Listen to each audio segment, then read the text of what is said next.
అదే RTV app వార్తల్ని క్షణాల్లో చదివే అవకాశం ఉంటుంది. ఒక న్యూస్ పేపర్, ఒక టెలివిజన్ ఛానల్ మీ చేతుల్లో ఎప్పుడూ ఉంటాయి. వేదిక పేరున్న పెద్దలందరూ కూడా ఆలోచించాలా, ఏంటి ఆ వేదన అంటే మన అందరం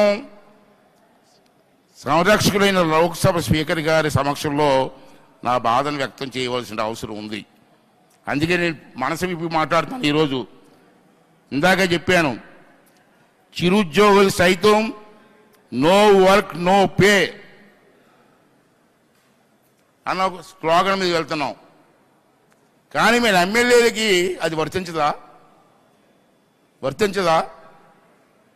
మన ఎమ్మెల్యేలు శాసనసభకు కూడా రావట్లే. ప్రజలు ఎన్నుకొని మా సమస్యలు పరిష్కారం చేయండి మహాప్రభు అని చెప్పి మనకు ఓట్లేస్తే అసెంబ్లీకి రారా అండి? రారా? ఎక్కడో బయట మాట్లాడే బదులు అసెంబ్లీలో మీరు మాట్లాడవచ్చు కదా. మీ ప్రజా సమస్యలు పరిష్కారం చేయడం కోసం ప్రభుత్వం దృష్టికి తేవచ్చు కదా. ఎందుకు రావట్లేదు అన్నది స్పీకర్ గారు, వేదిక మీద పెద్దలందరూ కూడా పరిశీలించవలసిన అవసరం ఉంది. సార్, ఒక ప్రభుత్వ ఉద్యోగి రాకపోతే సస్పెండ్ చేస్తున్నారు, ఎమ్మెల్యేలకు లేదా అండి?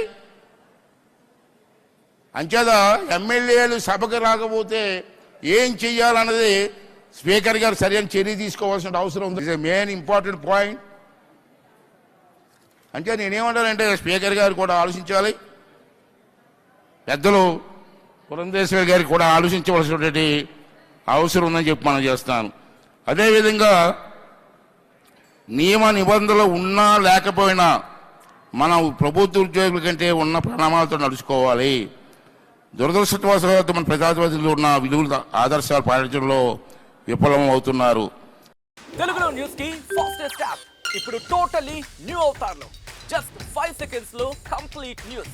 సోషల్ మీడియాలో ట్రెండ్స్ కి one stop solution. Live TV app voice search option తో ఇప్పుడే డౌన్లోడ్ చేయండి లేదా అప్డేట్ అయిపోండి. యాప్ లింక్ డిస్క్రిప్షన్ లో ఉంది.